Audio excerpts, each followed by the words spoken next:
Perfect. Thank you so much, everyone, for joining on a Sunday morning. Very glad to have all of you, and I'm sure like people are going to gain a lot of insights and wisdom from your experience as well. So thanks a lot for joining on a Sunday morning. And I am pretty sure that everyone who wants to get into management trainee profiles, work in multinational companies, they'll get a lot of insight after this webinar is over. So thank you so much once again. Maybe we can start off with a quick round of introduction of the three of you. We can go in alphabetical order. So Komal, Pragati, and then Yatharth, and then we can take the further questions ahead. Yeah, hi everyone.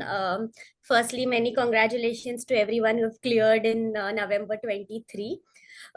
Quick introduction. So I cleared my CA in November 2020 with an All India rank 1. After clearing, I immediately joined HUL, wherein I joined as a management trainee. And currently, I work as a supply chain finance manager there. So that's about me. Looking forward to interact with you all today. Got it. Just one quick change here in my question. So I'll add one more question here. Tell us something which is not there in your resume as well. So people would get to know the other side of our panelists today. So I think one thing about me would be that I was a backbencher across my school and college life, which I think would be more counterintuitive to say. Yeah, that doesn't look so. But in your CA coaching journey, were you Yeah. like a backbencher there as Yes. well? Yeah. Oh, okay, got it. Cool. So Pragati will go ahead with you. Yeah, so good morning, everyone. First of all, many congratulations to all the people who have cleared their CA final examination and have been now a part of this coveted profession. About me, so I did my schooling. I'm from basically Udaipur, and I did my schooling also from Udaipur. Then I did my grad from Shri Ram College of Commerce, New Delhi. Along with that, after that, I did my articleship from ENY. I cleared my CA final examination in the December 2021, and post that I have been working as a R&D finance business partner in the Hero Moto Corp here in Jaipur. Got it. And again, one thing which is not there in your resume, that part. Probably I had a vision of after my articleship or along with my articleship, I wanted to pursue industrial training, but due to some reasons I could not. So this is something which I feel that lacks in my resume as of now. Got it. Cool. Yatharth, over to you. Cool. So I think, going alphabetical order reminds me of my school days. Ki last time. But hi guys, I'm Yatharth Bafna. I cleared my CA in December 21 with All India rank 32 in finance and All India rank 22 in CA Inter. Did my articleship from KPMG and EY, and currently working at Mahindra in the leadership development program, which is GMC. And something which is not in my CV worth mentioning probably would be that me and Kushal were together in our hostel. We were roommates. So I think, yeah. Got it. But are you proud of that thing, or Obviously, that is why I mentioned. do you regret of that thing? No, that is why I mentioned. No, got it. Cool. Thanks for that, guys. So it helps everyone to understand about your quick profile as well. So let's get straight into the topic here, which is pretty simple. How do you crack interviews in multinational companies, and what exactly is the management trainee route as well, right? So we can start off with the first question, which is how did you guys get to know about these opportunities, and what exactly is a management trainee role? So maybe Komal, if you can just throw some lights on what exactly is the work profile, what are people expected to do, and how do you guys get to know about the opportunity? That'll be helpful. Sure. So I think just starting with briefly on what a management trainee program is. So a lot of companies have a specific program where they want to recruit people with the intention of putting them on a fast track route to the leadership position. So that's broadly the intent of such programs. So they really hire people from a very selective cohort, and therefore when they hire them, they really look for a lot of qualities which really helps them to have that confidence that these people would really be the leaders of the future. So I think that's broadly the intent. So once they are hired, I think starting 1 year, I can speak more about HUL, but I think broadly also this is what it is. So for starting 1 year, they make them rotate across all the functions of the organization to have a very broad and a comprehensive view of what the function does, what the organization does, etc. And across that journey, they really train them on a lot of projects, on a lot of experiences, and actually it's considered more as a learning phase. So that 1 year is when they get trained, and after that they're put into probably roles which are more in the nature of a manager or a senior manager, where they are like expected to lead a team or lead a probable function, etc. So that's broadly I understand what a management trainee program looks like Got it. from. And with your experience at HUL, right? Like you mentioned, you're now in the supply chain role. So how was your stint experience, and what kind of work did you do in HUL? Right. So I think initial 1 year, as I said, we were asked to rotate across multiple functions within the finance department.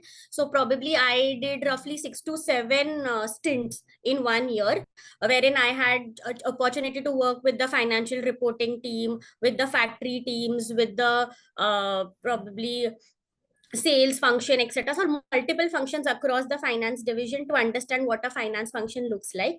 And after completion of that 1 year, so we even got a chance to visit some of the factories of HUL to understand how the operations work there, visit the depots across India, work on multiple projects which result from benchmarking, project management, etc. And then after that year, we were asked to choose, let's say, what is the role that we really like the best out of it. And it not necessarily means that whatever we choose we will get. It also depends on the kind of vacancy which is available, but they will really try to marry your interests and the vacancy available. So since across my stints, I really found that supply chain was something which was very fundamental to an organization like HUL, because it's the biggest strength that HUL has, which is its supply chain across India. So I was really keen to work in a quite operational role, which is very fundamental, and therefore I stated my interest as supply chain finance. So in supply chain finance, what I do probably is take care of the whole COGS section of the P&L of a particular business. So COGS, which means material cost and a lot of non-material costs as well. So I'm responsible for the end-to-end governance of that cost base, wherein what I do probably is a lot of forecasting, budgeting, variance analysis for those costs, evaluate a lot of decisions pertaining to those costs, drive the savings program to ensure optimization and reduction, and so on. So that's broadly what my function looks like. In a Got it. Very, very interesting. Pragati, if I can just move on to you. So let's talk about how can people get to know about these opportunities as well. So anything on that, where how people can identify the management trainee opportunities, or maybe for your own personal experience, how did you guys get to know about the same? Yeah, so basically, I had a few interviews off campus, and I landed in Hero MotoCorp through the ICA campus placements. I think probably there are a lot of management training profiles which we can go through off campus also, but our ICA campus also provides multiple opportunities for management training. So I ended up in Hero MotoCorp through the ICA campus placements.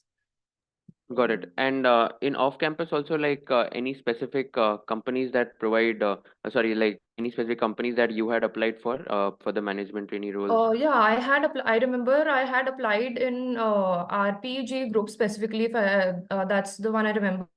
Other than that, I had not applied specifically because I was already selected in the campus placements only. So I had applied there. I was selected as a management trainee there also, but I opted for HMCA. Yes. Got it. And any idea, guys, like in terms of how many companies are usually there, or what kind of companies names are coming to the top of your mind, which provide the management trainee route to CA freshers, apart from the ones where you guys are working, of course.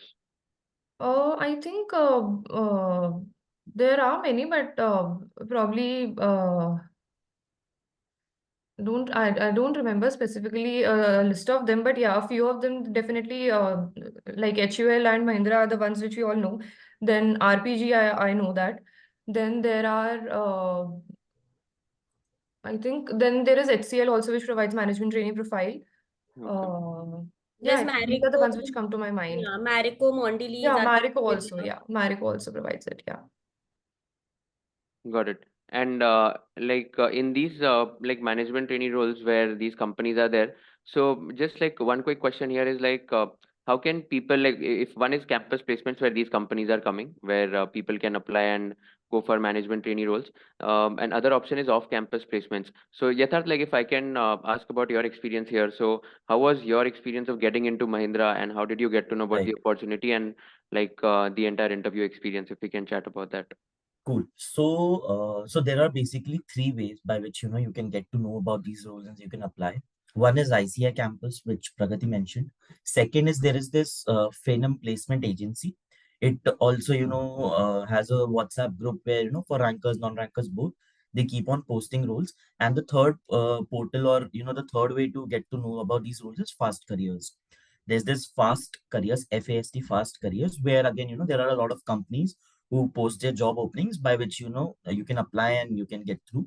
That is one. Now the major companies which take up people for these management trainee roles, other than those which are for rankers, are probably Vodafone Idea, Airtel. Then there is Aditya Birla Group. They have this FLP program which Kushal was a part of. Then HUL Mahindra, of course. Then almost all the major conglomerates do take management trainees. There is Colgate, which comes through campus. So there are a lot of companies which there is Vedanta also takes up for a management trainee role. So these are the companies which come to the top of the mind. Now going on the interview process. So broadly, interview process for all these companies are more or less similar. There may be plus minus 1 or 2 rounds in the one I'm going to mention. One is it starts with shortlisting your CV.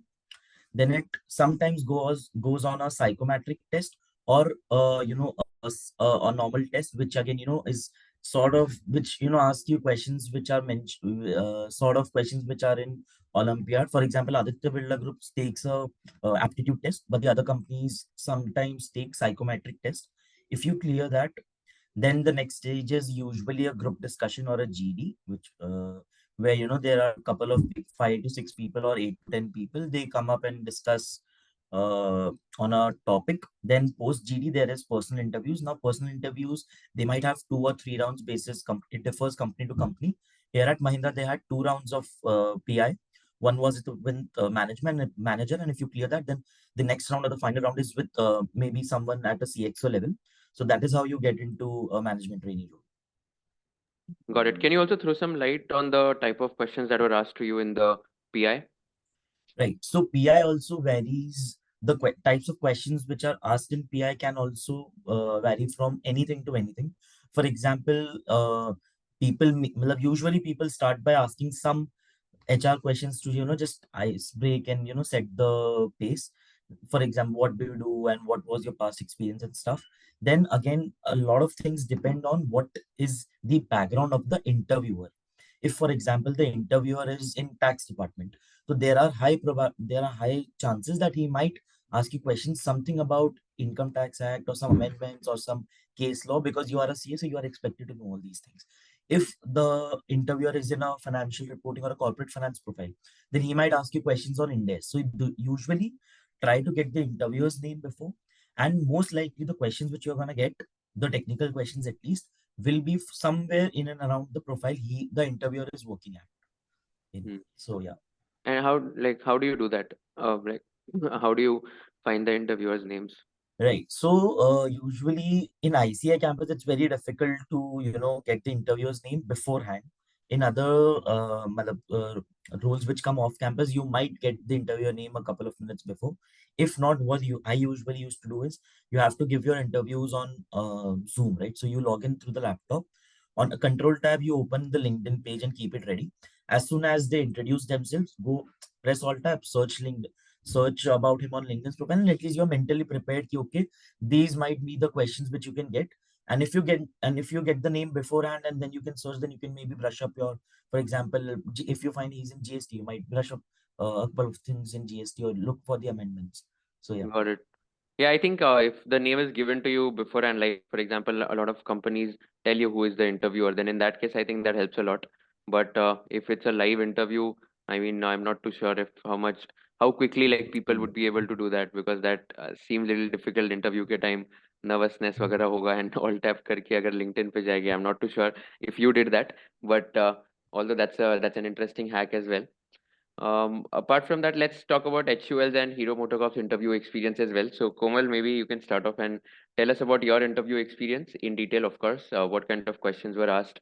How did you tackle them? And were there any questions that you didn't know answers to, and how did you tackle them as well? Yeah. So I think I had 2 rounds of interviews in HUL. One was a senior leadership round and one was the final leadership round. So I think what HUL has been looking for, I think broadly, is the ability to convert your theoretical knowledge into a practical oriented answer. So I think a lot of questions were based on a lot of practical scenarios where you are required to apply your knowledge. For example, they would ask that if we launch a new product, how would you price that? If you want to set up a new factory, what are the considerations you would take into picture while evaluating a case for that? Or what would be the top 3 requirements in an internal audit framework for a manufacturing business? So I think a lot of questions where you were really required to apply that practical acumen, and I think that is what they want to see, that how good you are at that. So I think a lot of questions on that. A lot of questions on current affairs is what I had in my interview, to see that whether you are really well aware of what is going on and its implication on HUL as well. So they asked me that what are the top 3 amendments in the budget and how would it impact HUL? So a lot of questions which directly correlate with that. So I think a lot of general current affair questions as well, and of course HR questions, as Yatharth mentioned, are a part of every interview. So I think, yeah, that those were the broad 3 categories. And also they expected me to know a lot about the company as HUL in general, into what it does, how it is structured, etc., so that it really helps them to gauge your interest level into that organization, whether you are well researched, etc., as well. So a lot of questions about HUL in general as well. So yeah. Got it. This is interesting. Can you also help people understand here, like, how did you answer these questions? So, for example, let's say HUL is asking you, if we launch this new product, what would be the price? Or if we want to set up a new factory in this area, should we set up? So, how do you structure? Because I think there is no right or wrong answers or Correct. answer to these questions. How do you structure your thoughts? How can people answer these questions? Correct. So, for example, on that question, so what they want to really know is how broad and how well you can think across all the parameters. So, for example, on the question that if you want to set up a new factory, what are the considerations? So, they really expected me to, cover all the aspects in terms of whether be it the location, whether be it the financial parameters like the IRR, etc., of the project, or let's say the tax implications in terms to say that whether it should be an SEZ zone or not. So a lot of legal aspects as well in terms of how the incorporation would be structured. So across whatever subjects we study, how well can I really think broad based and apply that into that answer, is what they were looking for. So for example, I covered 2-3 aspects, then I missed on the tax aspect of it. So that was one thing that they highlighted, that even this was something that you would have covered while doing this assessment. So I think, yeah, I mean, just think broad based, try to apply whatever knowledge you have in terms of answering that question and have a structure to it. So yeah. And what if someone doesn't have like knowledge on current affairs? Like, for example, everyone is not expected to know each and everything. So, how do you tackle those questions? So I think if the current affairs question is a very straightforward question, like something that I had was, there was a recent crisis ongoing at that time in the market. What do you know about it? If it's a very straightforward question, you can't help it. I mean, there's no point bluffing. You can just say that probably I'll read on that better and come. So I think there's no way. But then if they're asking for an so I think there are a lot of questions which ask you your views on that. So I think in that case also, it's really important for you to know what is the case first, then to give your views on that question as well. So I think in current affairs, it's very difficult to really answer that if you are not aware of that. So probably you can just say that I haven't got a chance to read about it much, but I'll surely read and come back. So I think that's how. Got it. Yeah, I Yeah. think it's more important to be Yeah. honest rather than bluffing and Yes. telling a wrong answer. So, Pragati, I think we can talk about your interview experience if you can help us understand the type of questions and answers that you had given. Yeah, so basically in Hero MotoCorp, we had 3 different rounds of interviews. First was a psychometric test, then we were judged for a group discussion, and then we had PI. So PI was also divided into 2 parts. First was a management PI, that is people from various departments of Hero MotoCorp were there as a panel. Those who were able to clear that management interview were asked to go for a CFO round. The group discussion consisted of recent topics basically on which we were asked to discuss. So the topic for my group discussion, I remember, was the impact of minimum support prices on the farmers. So we had to just take sides, maybe be against it or be in the favor, and discuss among the group. With respect to PI, since the panel consisted of a diversified people, so the questions were totally related to all the fields for the study which we had done in CA. For example, I had questions on NDS, a lot of questions on NDS, the applicability of those NDS on Hero MotoCorp specifically. Then questions were on law, recent amendments in law. Since budget was also there a month ago, so we had questions on budget also. I remember 2 questions on budget. That is just a simple question, that what was the recent amendment in the budget, if you can highlight. Then I remember questions in indirect tax, direct tax also. And apart from that, there were questions of for example, one question which was put up to me was, have you been, in a position of showing a leadership skill in your articleship profile? So there was a time when I had an opportunity to work specifically on an assignment individually and complete it. So I could, answer that in the perspective of that assignment to show that leadership skill thing. Other than that, there were questions with respect to HR as well, about introduction and normal stuff. But I remember, yeah, the specific thing which was highlighted in the interview, before the interview to us for PI, was that we had to get a good grasp of the Hero MotoCorp as a company. So the first question of the interview, which was put up to me before self-introduction, was just name 5 products of Hero MotoCorp. So that was like, if you don't know any specific, for example, name of two-wheeler, you would just get stuck, because that is something which is a bare minimum requirement if you are entering into a automobile company. So yeah, this was the first question. Post that only I was asked to introduce myself.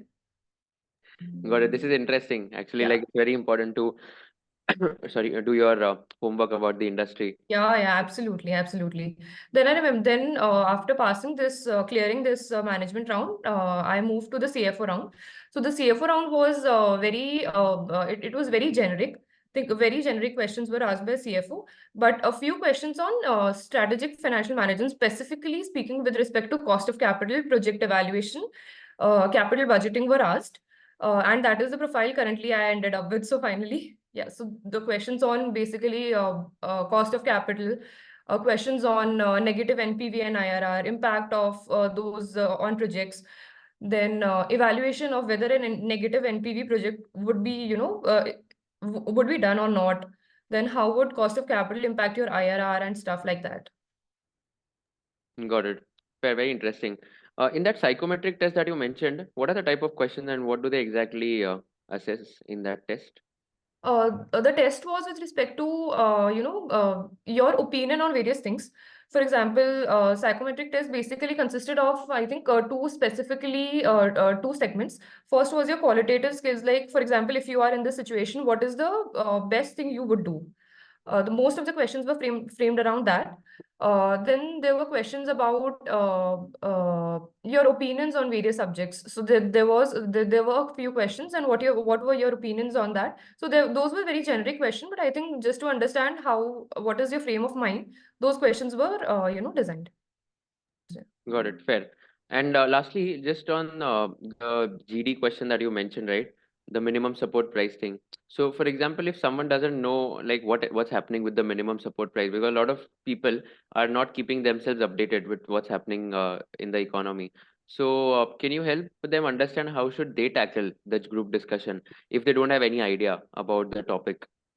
So yeah, basically there was an interview which I also faced. The topic was a little bit out of the context which I could understand. So what I did was, in that, I just for a minute I did not speak anything. I think that is something where you can just grasp an understanding about what other people are saying. Just get a feeling of that, okay, this. Then start thinking about it. Just firstly just try to understand what is going on. If you're totally unaware of the subject, then you get a knowledge, at least then you get an idea that things are going this way, then you maybe can take sides. So this was the approach I followed, that I did not speak for a minute. I think that is something which we don't foresee as a part of GD. We are always focusing on taking the first chance and taking the first lead. But if in case if you're not able to speak anything, rather than keeping mum all the time, just understand what other people are saying, then Yeah. start framing your opinion. I think probably without not speaking is better. I think giving a smaller opinion is better than not speaking. Yeah, I agree. Absolutely. So that No, I that is agree. what I I think did. this is very important, that it's not necessary that if you start the GD, like you will always get brownie points. Of course, like it's like even if you start second or third or Yeah. fourth, that's absolutely fine. And even if you start fourth or fifth, doesn't mean that you will get rejected just because you are the fourth or fifth person to speak in that group discussion.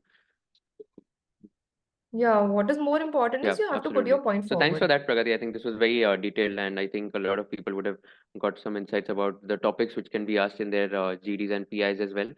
One quick question which comes to my mind right now is that a lot of people also ask me, are these management trainee profiles only relevant for rank holders, or even like people with multiple attempts can get into these profiles? So any thoughts on that, guys? Like, are rank holders mandatory, or is it like it's just preferred? Or what are your thoughts on that? Uh, Probably speaking to myself, I am also not a rank holder, but I am doing a profile of management trainee here in Hero MotoCorp. So I think there must be some cases where there are specifically companies are taking rankers only, but I don't think that it is just a specific for rank holders only. People can get into. What you need is probably going through the interview well, and then you can land up. Got it. And guys, anything on that front? Like, is it mandatory that first attempt is preferred, or have you come across any instances where people who have given multiple attempts have also ended up getting into these kind of profiles? Yatharth, Komal, anyone? Like, I mean, any one of you can take this. So if you think as an employer, you would also, when if you are recruiting, then even you would someone cleared in first attempt, right? So there are so a lot of things depend on luck. For example, the candidates whom you are fighting with for that job, whom you are competing with for that job, if those are also, having multiple attempts and they are not, the first attempters and stuff like that, so probably you might end up. But again, it is just the first round, which is the CV shortlisting round, where your attempt, your academic background, your whether you are from a big four or a mid-size, all these things matter. Once you get shortlisted, everything depends on the interview. How your interview is going, how are you carrying yourself, what type of questions you're answering, what is the depth of your knowledge and stuff. It wouldn't matter if you are And from multiple attempts or if you're a ranker. If your interview goes bad, you won't get an offer, and if you land up performing good in the interview, then you will get the offer. So it's just the CV shortlisting, where these sort of things matter. But yeah. Got it. And how do you make that CV very appropriate so that you can get a shortlist? Any thoughts on that? uh, Right. So nowadays, what companies look for in a CV is a spike. What they typically call it is a spike. Now, what I am referred to by spike is something extraordinary. So if you look at a CV, there are 3 or 4 parts to it. One is your professional qualifications or your education. Second is your work experience, and the third part is your extracurriculars, which some might write it as position or responsibilities or extracurriculars. These are the 3 major parts. Now, what usually companies look for is a spike. Now, for academic qualifications, a spike may be an all India rank, right? In terms of work experience, a spike may be your articleship from a big four, or maybe an industrial training also along with it. And in the third part, extracurricular activities, a spike maybe, if you are very active or you have played some sport in national levels or state levels, or any sort of things which can come in extracurricular activities. If, for example, you don't land up a rank, that means that you don't have a spike in your academic qualifications. But again, out of 3, you have 2 doors open for yourselves to create a spike for yourself, so on and so forth. So, try to get spikes in at least 2 of the 3 categories, which might, help you get shortlisted in the CV. Got it. And is it Yeah. preferred that people should have a Big Four articleship over a mid-sized firm in order to get into these roles, or even people from mid-sized firms can join in? So again, matlab, management trainee roles are offered by big groups or MNCs or conglomerates which work at certain levels. So they might, because in Big Four, and it's not just about the technical learnings which you learn. For example, so if you look at it, if you do your articleship from mid-size, there are chances that you would have been involved in statutory audit, you would be involved in direct tax, you would be involved in indirect tax assessments and everything. So in terms of knowledge or learnings which you get, mid-size articles, what I think at least is they have more learnings during their articleship period as compared to Big Four. But it's also not only about the technical learnings; it's also about how well do you gel up with the culture. Because in Big Four you get the clients who are also MNCs, right? So you know a couple of things as to how these companies function, how do you carry yourselves and stuff like those. So these sort of companies which offer management training roles might prefer a candidate from Big Four, but again it's not compulsory because your other two aspects of CV would also matter. And then again, if it also Right. depends on the profile. For example, if the profile requires something where you need to have the knowledge of tax as well as statutory audit, then you might get a preference over someone in Big Four. Got it.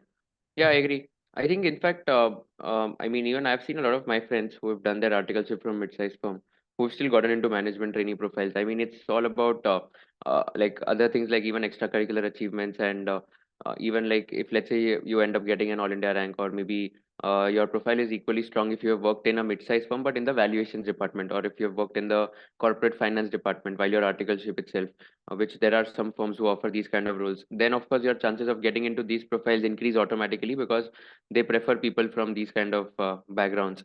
So I agree with you on that part. And let's talk about your work profiles here as well. So I think Komal mentioned about her work profile about the supply chain finance. But about the two of you, what kind of work do you do on a regular basis, and how is it helping you in your day-to-day profile as well? So if you can walk us through your work profile, Pragati, we can start off with you, and then Yatharth, we can go over to you. So in my work profile currently, I am the R&D finance business partner here at the R&D center in Jaipur. Uh, so what I specifically do here is we have multiple projects ongoing with respect to our new vehicle developments. There are a number of projects ongoing with respect to EV infrastructure, which we are foreseeing in the future. So what we do specifically on a day-to-day basis is that analysis of those projects in respect of their profitability, how are they going to benefit the company as a whole? Then also specifically evaluating the returns of those projects in respect of NPV, IRR, the payback period and stuff. So this also basically this also includes many things with respect to new government regulations which are coming in. For example, if I talk specifically about the EV industry, there are a lot of amendments going on with respect to regulations and compliances. For example, we have FAME subsidy ongoing. There are discussions about FAME subsidy. There are discussions about PLI. So there are a lot of things which are involved in this. So basically, we evaluate all those things. Also, with respect to applying for those incentives and benefits for the government, there are a lot of compliances which are required to be done with respect to your capex investments, with respect to your plant infrastructure and stuff like that. So this evaluation also goes on the day-to-day basis. So specifically, this is the broad profile I handle. Apart from that, I also handle the FP&A with respect to the plant here. So this is specifically speaking of December to February is our budgeting period. So I'm actively involved in the budgeting exercise, the zero-based budgeting exercise, which is taken place at each of the plants. So we are in the process of finalizing our budgets. Then with respect to FP&A, we are there for analysis of the variances on a quarterly basis. Other than that, I'm also involved in specifically for the R&D center, which we are working here at. We have a large chunk of intangible assets. So evaluation of intangible assets, specifically accounting for intangible assets with respect to Ind AS, then impairment study of those intangible assets. So this is the broad profile I'm working at Hero MotoCorp right now. Got it. Very, very interesting work actually. Yatharth, about your work profile?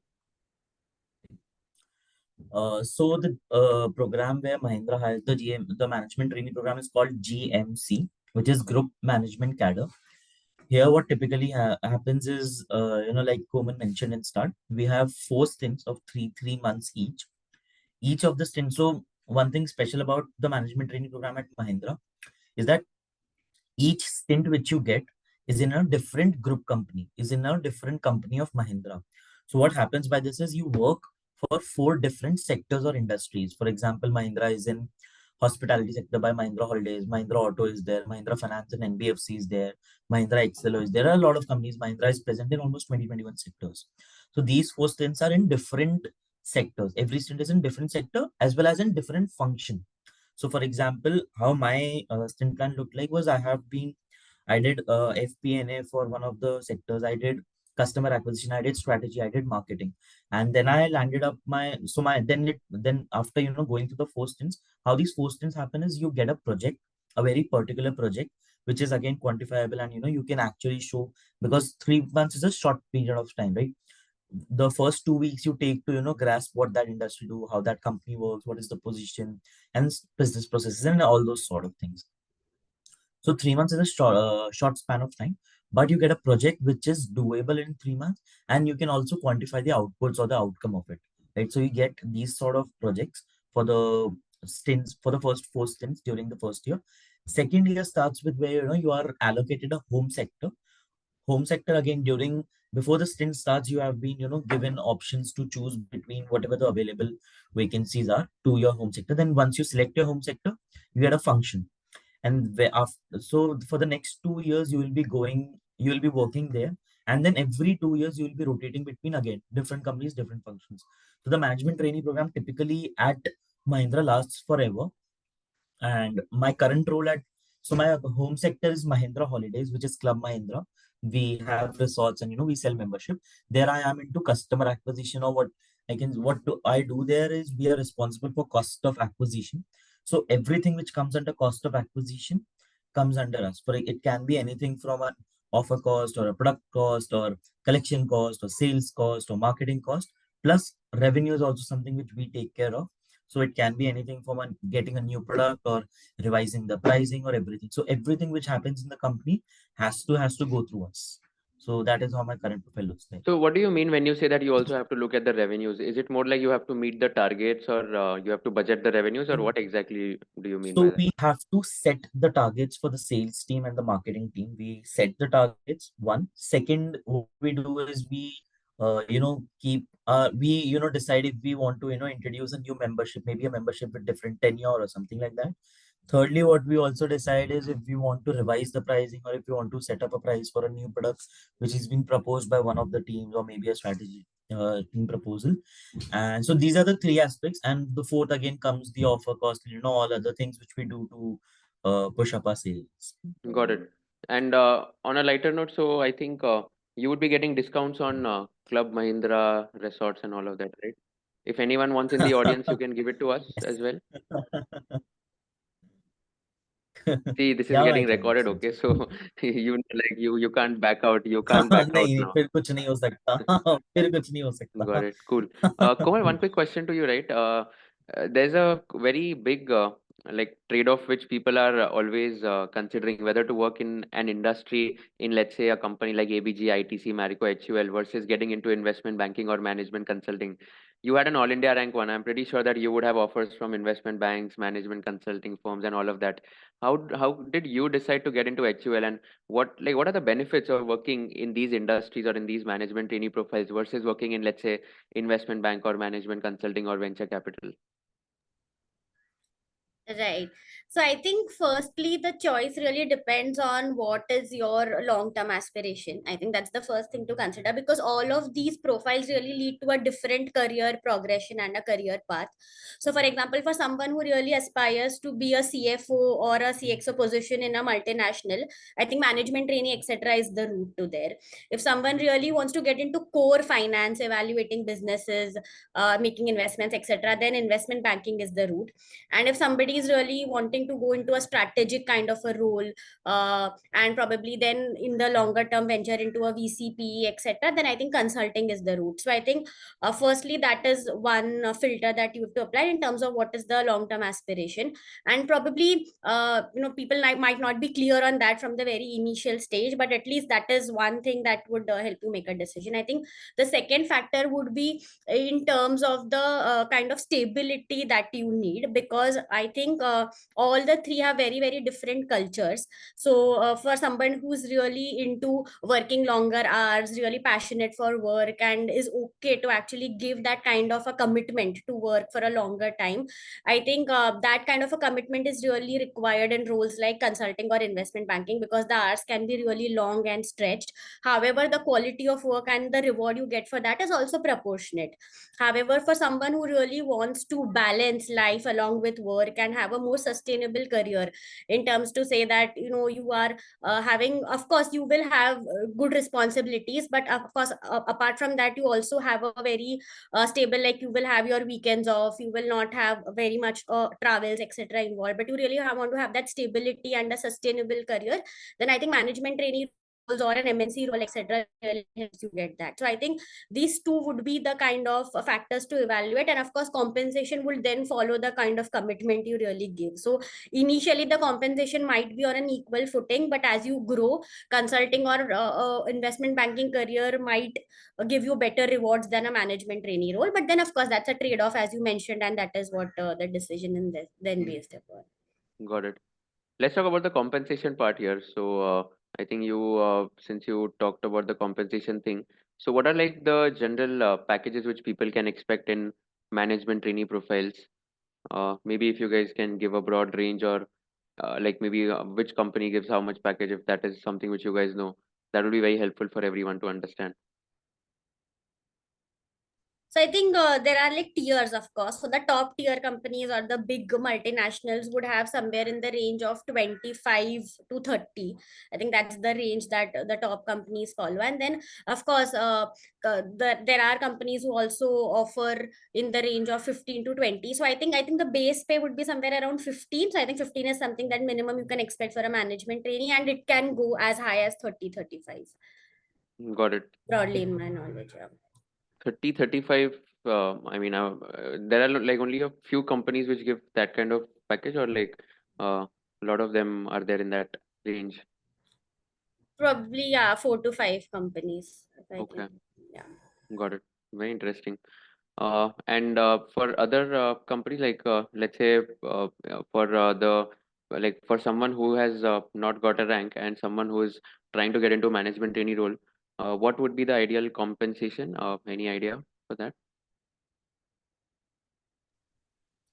I think 15. I think that's where it starts from. I Got it. have not, yeah.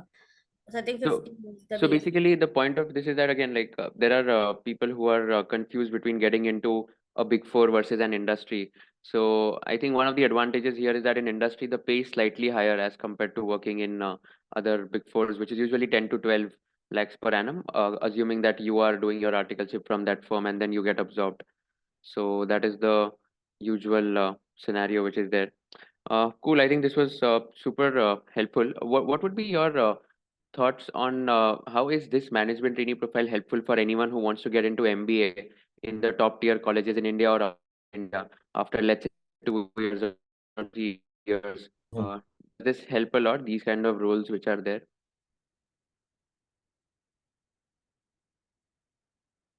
Anyone who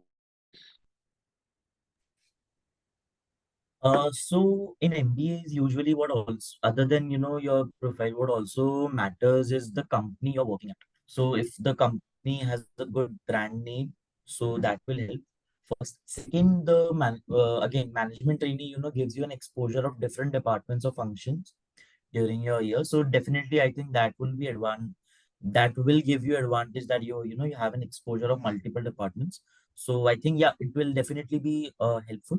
But again, MBAs, what as far as I know, is they prefer the work experience from other than industry part is, I think, something which get most preferred, like maybe working at a big four or consulting or IB or something like those. But yes, definitely, if you are associated with a good brand, then it might help you get shortlisting in MBA. got it. And any one of you has plans of doing an MBA after a point in time? Not me, at least. Okay. No, don't worry, your bosses and managers are not going to see this. So if you are scared because of that, I think no, don't worry because of that. But yeah, I get it. And what about the exit opportunities? What are like some of the exit opportunities which people can get after working into these roles? So let's say I work as a management trainee for 2 years or 3 years. So where can I get into, or what are the options which are available to me? Okay, so I'll take this up. So again, exit opportunity. So management training, you end up getting in higher package than what usually, is in the market. So it's a double-edged sword. There are two parts of it. First, definitely, you have an exposure of multiple departments and stuff. But again, you are a fresher ultimately, right? It's your first job, and you have been working for, let's say, we are looking for a switch post 1 year or maybe 1.5 or 2 years, right? Now, because you're a management trainee, you are getting that. But when you so first part is, usually people don't take lateral hiring in the management trainee roles. Usually they will, take you for a particular function, particular job role. So there and because you are just, 2 years of you have only 2 years or 1.5 years of job experience, then probably the budget at which they want to fill that position might not match your current package. So sometimes when work, you get a management training role where you are paid in something of 25 30, 35, you might have to take a pay cut if you again go to industry. But again, if you go to something like a consulting or a IB or these sort of things, then they might match your pay. But I have seen a couple of people who have to take a pay cut if they want to switch their jobs, because again, just an experience of 1.5 years, usually people don't have budget to give that, match the pay which you're getting here. So that is one of the important parts you have to understand. I think I'll also add to that. So I think I've seen a lot of people switching from a management trainee role to startup roles. I think that's been the biggest trend, and that is because when you work as a management trainee or when you work in an MNC, you really go into a lot of depth in the operations of one organization, and you become really very well versed with the processes, with the operations, etc. And when startups really scale up, what they want is somebody who can really bring a structure, bring a lot of process efficiency into the roles. So I think they really look for people who have really done such kind of roles, who can bring that expertise and really help the startups to scale faster. So, and the roles also become very broad based. Also, your impact is very much directly visible when you work in a startup. So I think for all of those things, the startups really prefer people from management training roles. So I think that is one. And another very interesting perspective that has come up recently is that investment banking firms also look for people who have a very good operational expertise, because what they have in their organization are people who are really skilled at investing, etc., but something who really has that operational knowledge in terms of how the ground level operations work in an organization, etc., are really seeked for. So I think probably going forward, that is also one trend which might be visible in terms of investment banking looking for such operational expertise. So I think Right. In case of startups, right, Komal, so if let's say people are switching from management trainee to startup roles, so like what exactly would be like the few reasons over here? From what I understand is that startups would also be more risky to work for, and they are used to the corporate culture as well. So any specific reason for such a trend which is happening in the industry? Yeah, so I think three reasons broadly. One is, I think startups are really willing to pay a lot higher for good talent, because I think they really need it in the initial stages to really set up the structure and the processes well. So I think pay is one reason. The second reason why people want to switch there is because in a MNC or a corporate setup, things are very hierarchical and slightly bureaucratic as well. I mean, you really can't implement an idea that you have straightforward. You have to go to multiple rounds of senior leadership approvals, etc., alignment with a lot of stakeholders. So I think people now really want a lot of speed, etc., a lot of ownership, a lot more accountability in decision making, etc., as well. So I think that is one thing that startups really are seeked for. So I think, yeah, these are two reasons broadly. Got it. No, fair. I think that's a very good point. And yeah, we have Aman also in the chat box mentioning about ESOPs. So I think, yeah, that's also a valid point where people are given stock options in the company, which they can vest after 4 years or whatever the duration is, and they'll also be able to create good amount of wealth if the company gets acquired or if the company gets listed after a point in time. Cool. So I think this was super insightful. Before we take questions from the audience here, any last piece of advice or last message which you would want to give everyone here if anyone wants to get into management trainee roles? Komal, then Pragati, then Yatharth.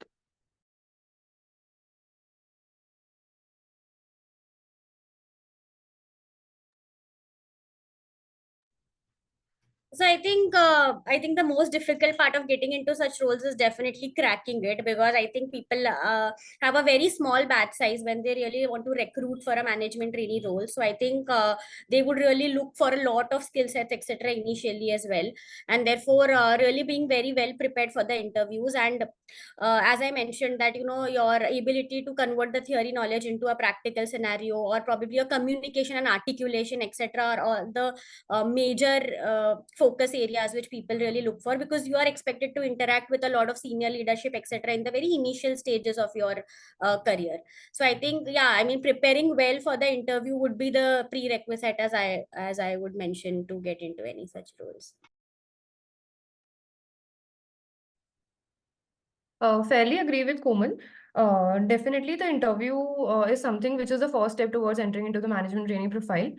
A small piece of advice from my end would be just get a grasp of whatever things which you think are currently happening, because there are questions on the topics which are currently running in the buzz. Then just be confident, keep your confidence levels up. Do apply whatever knowledge you have with respect to the questions which are put up, and yeah, I think uh, that would really help. So Komal and Pragati covered, what to do before getting a management training job. I'll cover what to do after that. So because, in a management trainee role, you get to work for a lot of different departments. You interact with a lot of different people, and your interaction is limited to a limited span of time, right? If you have a stint of 3 months, you're working for XYZ with XYZ team. So you are only there for 3 months, and those sort of works only last for 3 months. So try to make your network as broad as possible. Talk to as many people as you can during those small stints, and try to build your network. I think that will be really helpful once you get into your final role, because once you're in your final role, you can leverage upon your network and other things which you have made during the first management training period. So yeah, that will be about it. Right. Any That's about it. specific resources which you guys can advise for people to prepare for interviews? Like a lot of people are asking in the chat box as well. Where do we prepare? How do we prepare? Or any specific YouTube channels to follow, or any specific newsletters, newspapers to read? Any resources that you can suggest? So there are usually three types of questions which are asked. One is, where your articleship experience is, about your articleship experience. So there, what you can do is, just make sure that understand the business structure, the business process, how the business runs, what the industry is, what are the margins, how the revenue comes in, those sort of things. You have to know those things about your client. So brush up whatever the basics of your client. One, the revenue recognition policy and all those things. Second sort of questions are usually on the academic side, which can be the amendments or recent case laws or any major change in those sort of compliance ages or something. So that you can probably you can just go through the last RTP or RTP where you can cover up these amendments. And the third part is current affairs. So again, current affairs and general knowledge does not come by reading a couple of books or something in for through before 2-3 days before interviews. That is again a continuous process. So you have to select anything, maybe a Economic Times or maybe a YouTube channel, which or maybe in shorts or something like that, which gives you current knowledge, which gives you news, and you have to read them or go through them daily. You cannot just कि आज interview तो उसके 3 दिन पहले से मैं start करूँ and आपको सब पता चल जाएगा, वैसे नहीं होगा. It's a continuous process. So yeah. Right. Any other resources, Komal, which you would like to just add, or anything specific that you referred while your interviews which helped you to crack them?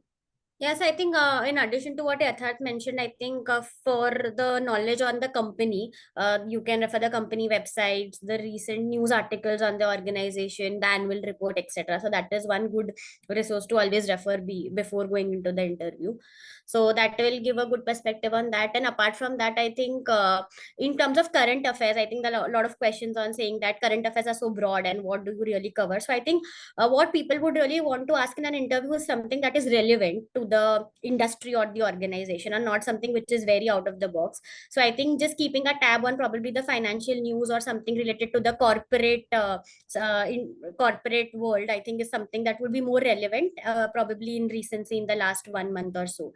So I think that is one filter that you can at least cover for current affairs, if not everything that is there. So I think that is there, and I think apart from that, yeah, of course, any recent amendments like budget, etc., is one of the favorites that usually gets picked up. So yeah, I think the reading that would also be helpful. Right. Yeah, especially I think Uh, for one thing November also, 20. go through the company's website before, interviewing, and, try to go through glance through all the sections in which they haven't. Try to, look at their vision, because there are chances that, they might ask you something to align yourself with the vision or mission of the company and something like that. So do glance through to the entire website of the company. Yeah, that's a very important point. I agree. Cool guys, thank you so much for doing this. I think it was super, super insightful. In the next 15 minutes, we'll try to take questions from the audience, whoever has any doubts here. So, guys, anyone who has any kind of questions, please feel free to type them in the chat box. And of course, even like if there are more questions, I'll stay back and I'll answer all the questions. And I also have an interesting announcement for all of you towards the end.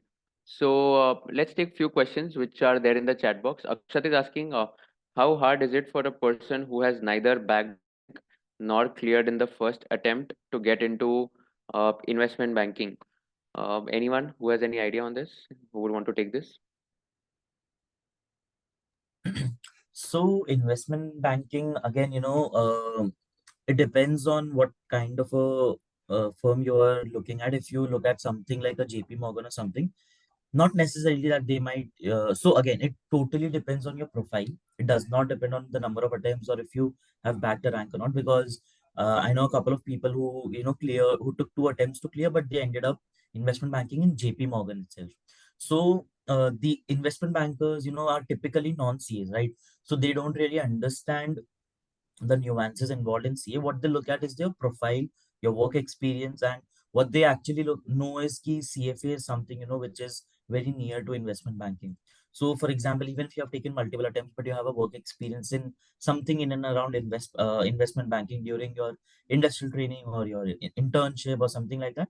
Plus, if you have something like a CFA or something, then even if you have multiple attempts or you don't have a rank, you can end up getting a job in investment banking firm. It can be as big as JP Morgan, or definitely then it, reduces if you go into the tier 2 or the tier 3 investment bankers. Hmm. Okay. Next question is by Ankit. Which would be a better option initially, to join a startup or to join in a management trainee role? A lot of people have given mixed opinions. I think Komal, do you want to take this? Yeah. So I think there is no one right answer, but just a perspective to say that if you start with a startup, your exit opportunities might not be that high, in terms of to say that of course you need a good brand name to have a good exit opportunity, and therefore the kind of experience etc that they give. So usually MNCs or people offering management any roles are really perceived to have a better program designed, a better brand name, a better exposure, etc. And therefore, I think initially starting that and then probably moving would give you a better chance, is what I can say. Otherwise, I think it just depends on your interest level. Right. And let's say, like, how can people decide where to go? Like, in the sense that this is a very common question actually, which I forgot to ask in the panel. Like, a lot of confusion is there that which domain we should get into, because people don't have the experience of working in a lot of domains. So, any thoughts on that? How can people decide where to go? How to decide which domain to enter?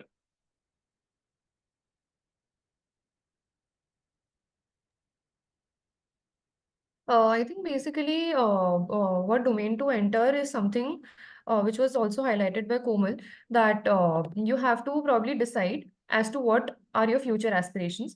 If you are aspiring to be, at a CFO, CEO role or somewhere like that, then a management trainee profile is better. But along with that, I think I will reiterate what she said only, Hmm. that if you want a work-life balance in your life, you are not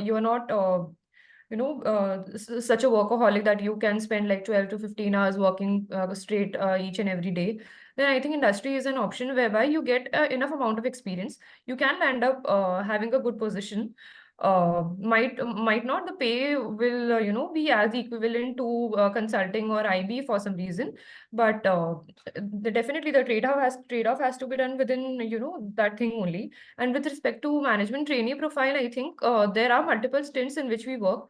So probably that would also help us. For example, if we are working in 2 to 3 stints in the first year of our job, we would get an idea about where we are interested, where is something which we start liking. So I think that would also help if we are thinking about moving in industry only. So management training profile, I think, provides a broad view of where are the different functions which are working.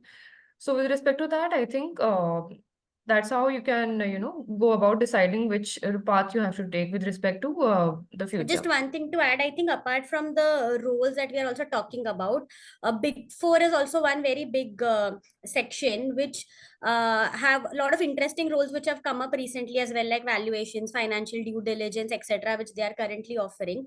And apart from that, one very strong reason is that the openings are relatively higher in Big Fours. And if you consider the roles that we are talking about, the openings are very limited. So I think it's always a very good idea to also start with a Big Four, work for there at least for 2 years or so, and then exit into such roles. So I think that is also a path which is more opted for in terms of the kind of openings which are available there. So I think good to start with there as well, and the roles are also evolving at such firms as well. Yeah. Right.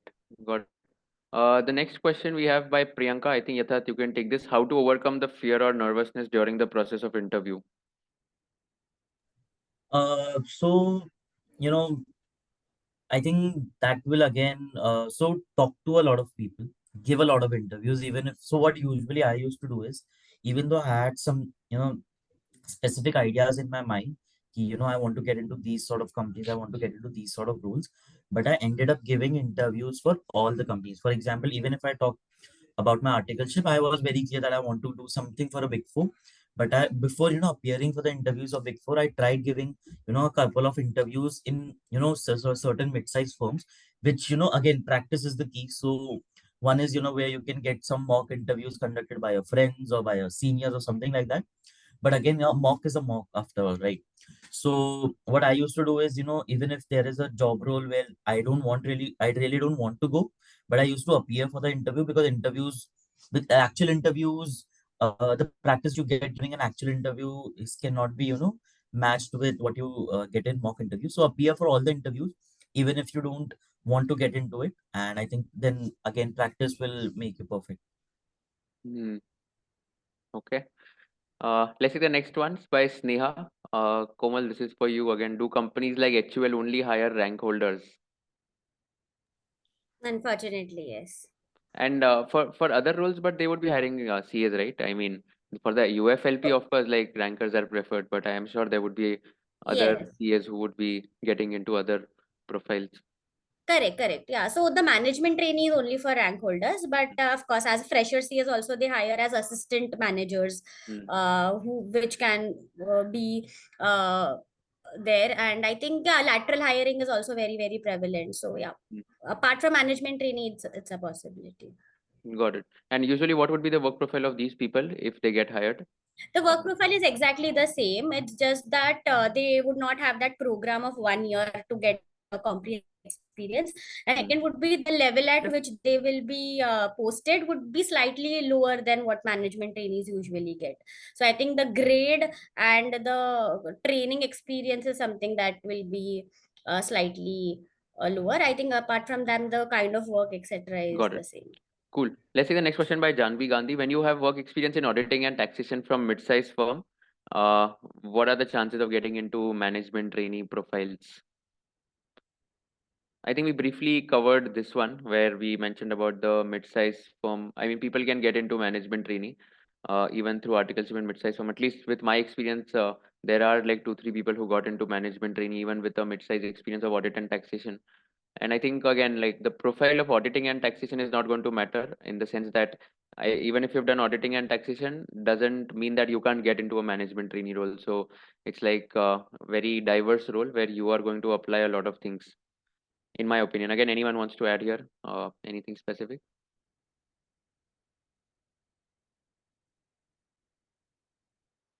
I mean, is anyone adding or No, Kushal, that fairly covers it. cool, perfect. Let's take the next question. Uh, Garima Garg is asking how to know what profiles will the companies be offering in the management trainee role. Oh, yeah, that's a good question actually. Management trainee also, I mean, there are a lot of different types of management trainee programs. So, what would be the profile in that particular management trainee role? How will someone get to know about that? Anything on this? Uh, I'll take that up. Yeah. So, usually, at least, during my experience, what I understood is they don't tell you beforehand, what are the profiles which they will be taking, which will be available for you. But to, just cater to that, what you can do is you can talk to a couple of people who are already in those management trainee roles. Look for them in, for example, if you're appearing for an interview in maybe HCL management trainee role, go on LinkedIn, look for a couple of people who are in the management trainee roles at HCL, talk to them. If you talk to 4 5 people, then it will fairly cover all the available profiles, like whatever the profiles are there in the universe. And then what you will get will again depend on what are the vacancies. Plus you can then also show interest. For example, so this happened in Mahindra.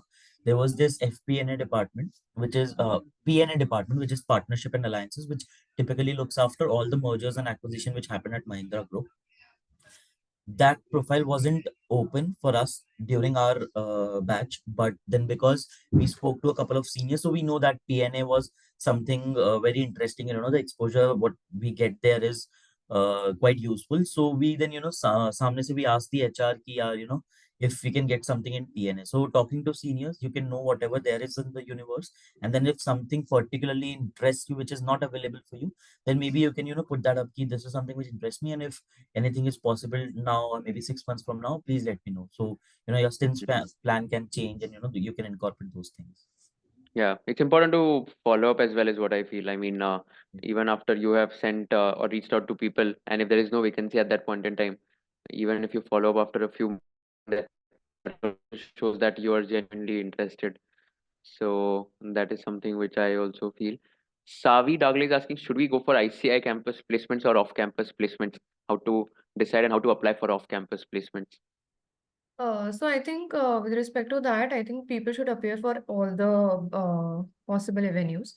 ICI campus placement happens probably in March, so we have 1 month before after our results also. So that can help first give us an interview experience also. Applying in multiple companies can help us, to get an idea about how to go about for interview. With respect to off campus, I think there are a lot of placement websites which you can refer to, like Phenom, then Fast Careers, then I think Naukri is also there. So there are multiple websites. Also, LinkedIn also provides a lot of opportunities just after results. There are a lot of postings with respect to various openings. So even if you are not interested, as Yatharth previously also mentioned, the number of interviews you give, the better confidence you have while you are facing probably the company which you aspire to be in. So giving more and more interviews would, boost your confidence, probably also help you in framing correct and better answers to your questions. So I think giving multiple interviews is always beneficial. Right. I completely second to that. I think people should go for everything. So at least opportunities, they're not missing out on any opportunities. Let's take the next question in the interest of time. Let's take a couple of questions. So there's a question by Vinay. Okay, so Vinay, I think we've covered this. What type of questions do they generally ask in interview? I think we've covered that in detail. Let's see the next question by Vansh. What qualities and experience do business consultancy role ask for in a candidate? And what is the pathway to get into a business consultancy role? So anyone who wants to take this? I'll take that up. Yeah. So during my time, I did appear for all the 3 companies, MNC, Bain, and BCG. So I think what they typically look is how you structure your thoughts. There's this term called MISI, which is mutually exclusive and Collectively exhaustive. collectively exhaustive. MISI is what they look for. So by that, what I mean is you have to cover everything whenever you get a case study. So first up, the interviews at management consulting for the management consulting roles are completely different from what we have for industrial roles. It is more based on where you get a certain case to crack. You have those case can be a profitability case or a market entry case or unconventional case, these sort of cases. And while discussing those cases, what they look for is, have you exhaustively covered everything? Have you given a thought to every possible alternative or every possible way where you can arrive at the final conclusion for that case? So, and how well have you structured your thoughts before uttering? And again, because interview will last for 20-25 minutes, then there is a there will be a lot of time pressure on you that you don't have. You cannot really take a step back for 2 or 3 minutes or 5 minutes to think. You just have to, you can get maybe 30-35 seconds to think, and you have to utter out. So how fast you can structure your thoughts will also matter. So that again comes up with practice. So yeah. Right. Hmm. Cool. So now you've asked how can we get the recording? Of course, like this will be uploaded on KAGR's YouTube channel, so you can just watch this on YouTube channel of KAGR. So we'll take the last question now. So how can we apply for roles international?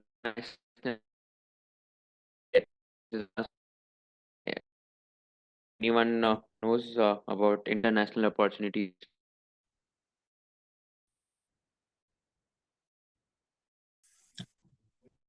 Cool. So I think one of the ways ICI campus, maybe there are a couple of Course. companies who give offer you international missions. One is that maximum on LinkedIn who are working international.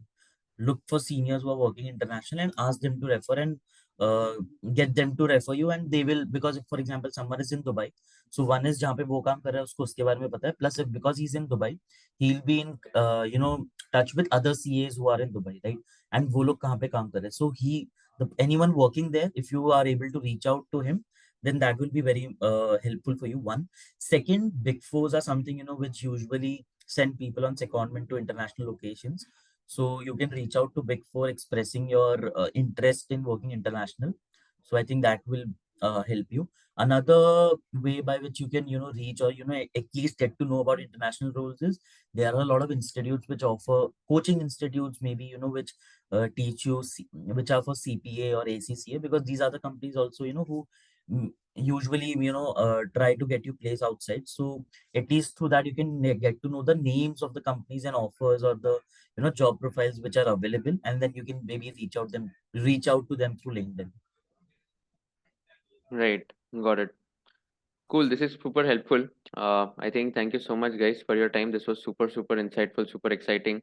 And if there are any other questions which people have, hope people can reach out to you on LinkedIn, and you guys can then respond if people reach out to you. But thank you so much for doing this on a Sunday morning. Sorry to make you awake on a Sunday morning, but thanks a lot for doing this. I hope you guys had fun as much as I had in moderating the session. Well, yeah, thank you, Kushal, for having us here. Thank you. Yeah, Thanks. our pleasure, truly. Thank you Thanks. so much. Thank you for giving us the opportunity, to discuss our experiences and, everything with the people who are aspiring to come into those roles now. Right. Yep. Thanks everyone. So guys, like I'll just stay back. So to all the participants who are there, the attendees, I'll just stay back for another 15 minutes and solve all your doubts which you have. But thanks Komal, Yatharth and Pragati, and wish you all the best as well for your future endeavors. Thank you. Thank you. Thank you. Perfect. And Thank happy you. Makar Sankranti, everyone. Oh yeah, happy Makar Sankranti. Cool guys, so I think there are a lot of questions in the chat box. So there's this question by a lot of people about the profiles. How can people get into these profiles, and what are like some of the profiles after clearing CA? What can you do? Can you share a list of few questions which were asked? So let me just share my screen, and firstly let me just share in terms of what exactly we are going to do here. So for example, like someone has asked here that how do you, like after clearing CA, I want to explore finance related and management domains. So what trajectory should I follow? Should I go into valuations M&A first, or management trainee roles first? If you are very clear, Saloni, about that you want to get into finance, I would recommend that you should definitely get into finance roles like valuations or M&A, because this is something which you would like. This is a hardcore finance job, right? So this will be very helpful to you in order to just understand and ensure that you are getting into these management domains and you're getting into these kind of roles here. So valuations and M&A is something which will help you in order to like just have that finance knowledge. So M&A is basically investment banking itself. So that is something which you can definitely look for. And people are also asking about what are the profiles we can work in Big Four before we move into industry. So Big Four has a lot of profiles here.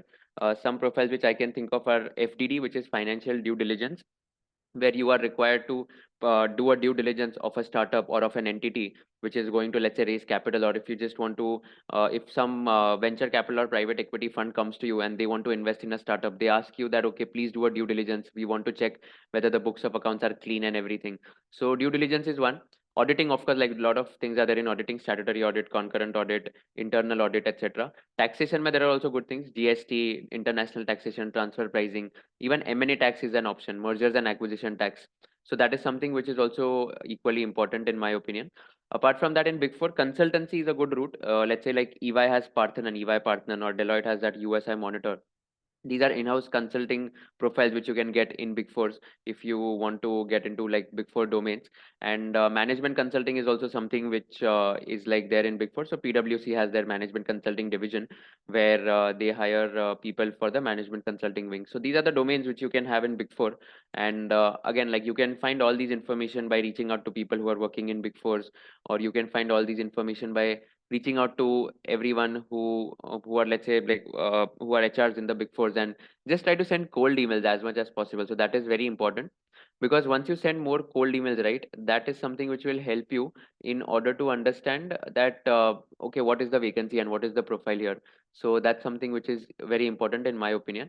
And lastly, I think if let's say you are like wanting to get it, you want to understand like which domain you should get into, talk to a lot of people. That is something which is very, very important. So talk to people and try to understand that you are talking to a lot of people, in the sense that you are understanding, okay, what is your work profile, how can I get into your domain, and all of that. That is something which is very, very important. So I think there was one question by Sonyam Valecha that are there any good programs for preparation of interviews? So I'll just take this quick opportunity and I'll just share my screen and I'll walk you through what we have also just launched for the Career Accelerator program that we just launched. Like we launched in the month of November for first batch, and we are launching another batch. So here, like we are going to teach you everything about how do you, let's say, so it's a 1.5 months program which is there, divided into 5 weekends. The course curriculum is going to include about how do you build a resume, how do you perform well in a group discussion, mock interviews, building personal brand on LinkedIn. So Manraj is a graduate from ISB Hyderabad and he's an ex-investment banker. We are also giving some MBA kind of a flavor here. I'm going to teach about building personal brand on LinkedIn.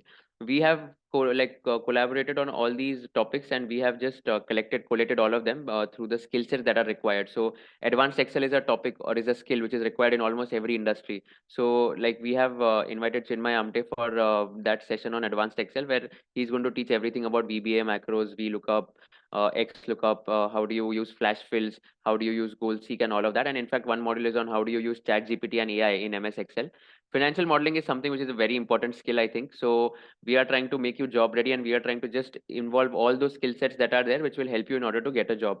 Financial modeling, you are going to like learn about the practical aspects of building a financial model. We'll be giving you a listed entity, and towards the last session, like which is the last module in financial modeling, we are going to ask all of you to build a financial model from scratch.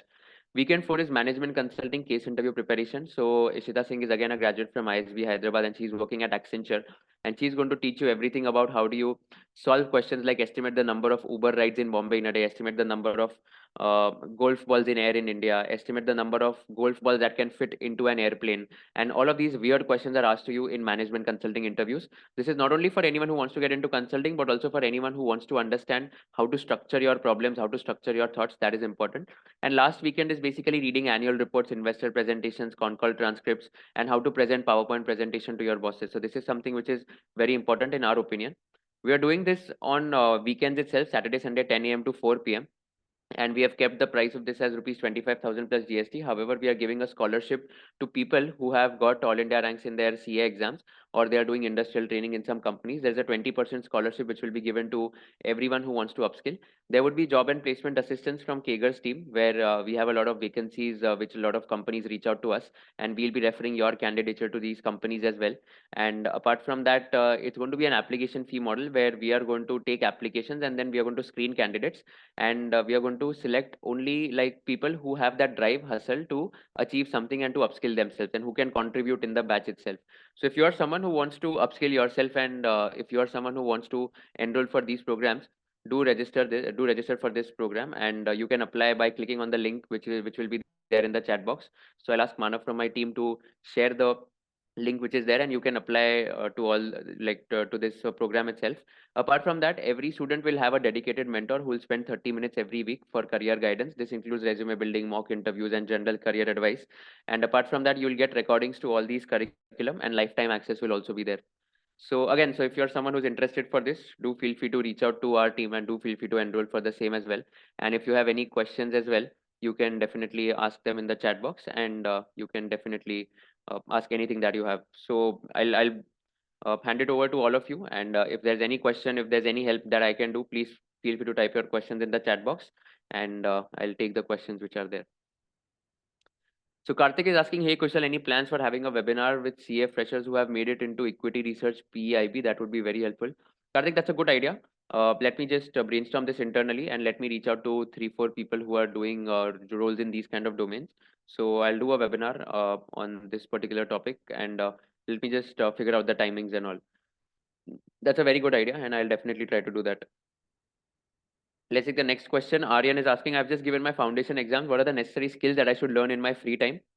So Aryan, I think in your free time, you should definitely learn skill sets like how do you improve your communication skills? How do you improve your Excel skills?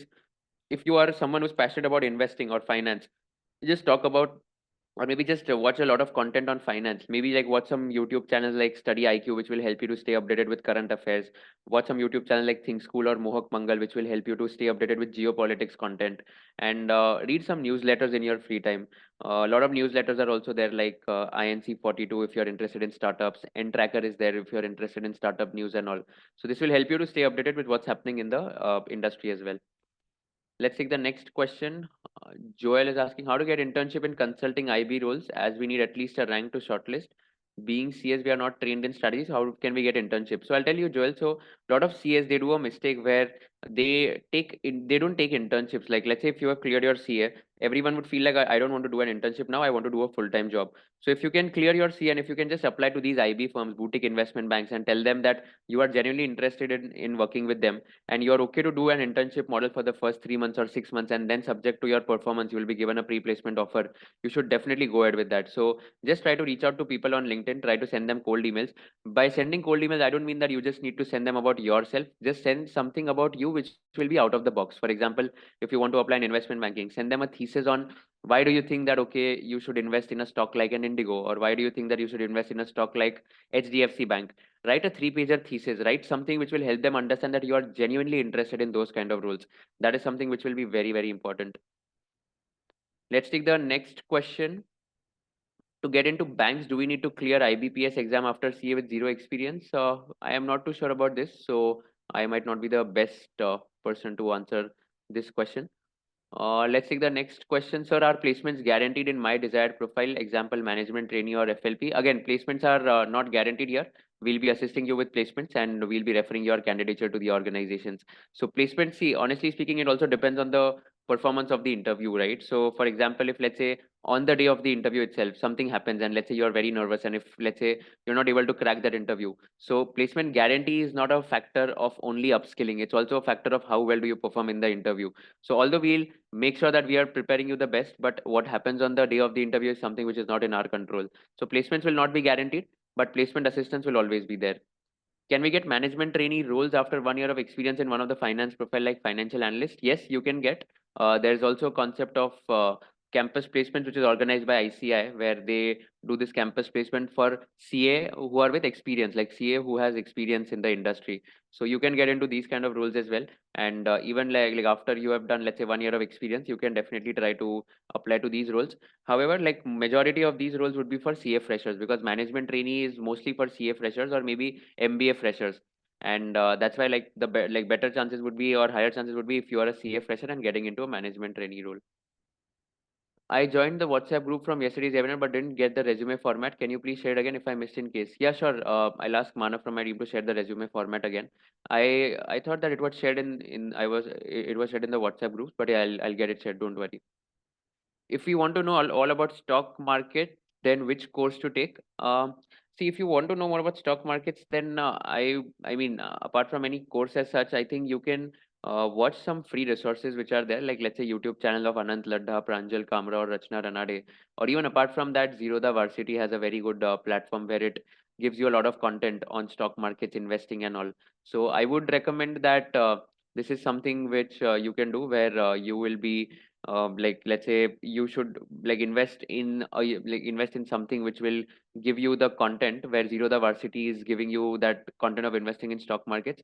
I have not taken any course of investing in stock markets, so I might not be the best person to answer that. But having said this, YouTube, or maybe investing, or maybe starting your own investing journey, that is something which can help you in order to learn more about stock markets.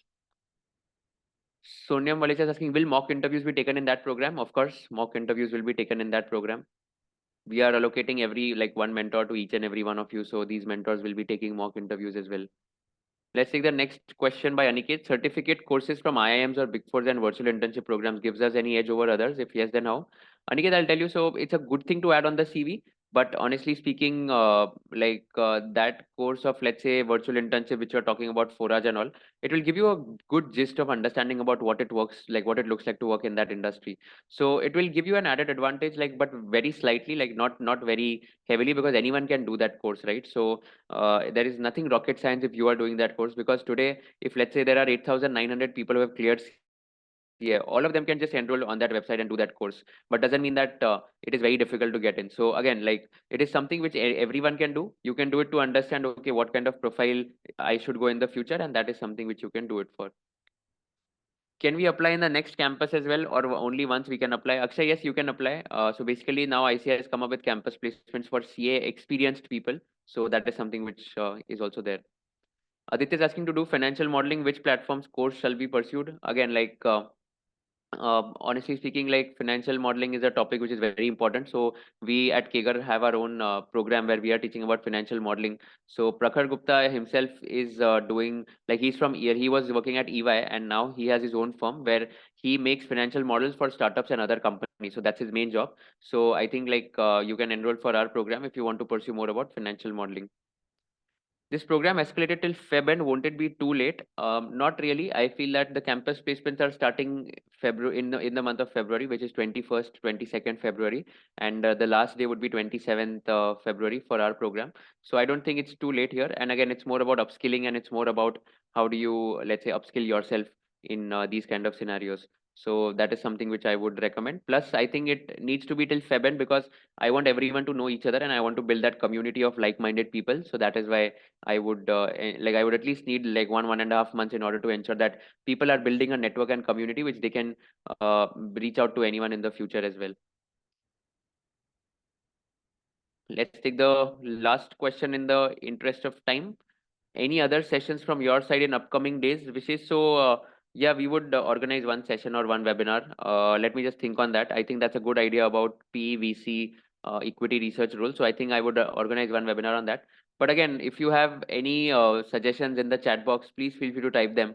Let me know what kind of webinars would you want me to organize. I'll get the best speakers from the industry, and you can definitely you can definitely give me some suggestions as well.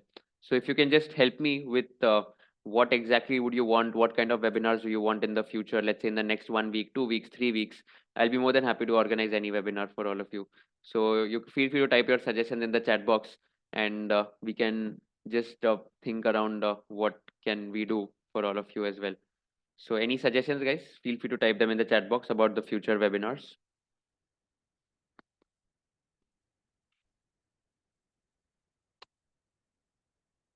Okay, we have CA into VCP consulting. All right, we had taken one webinar actually of this same topic in November.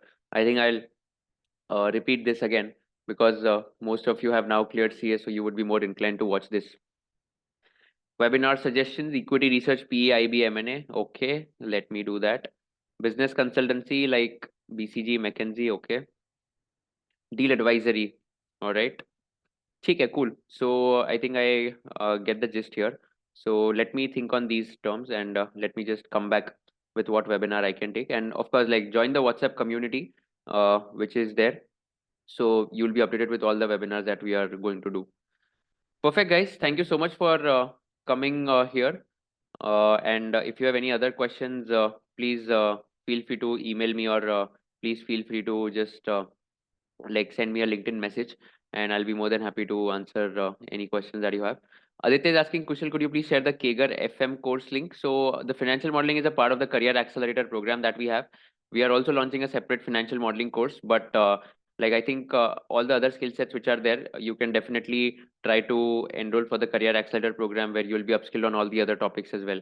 So separate financial modeling course is not there, Aditya, as of now. We'll be recording that as well, and by second week of February, we'll be launching the separate financial modeling course.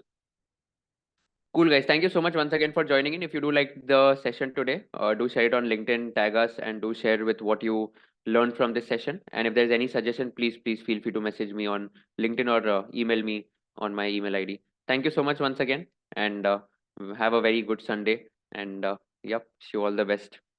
Thanks, everyone.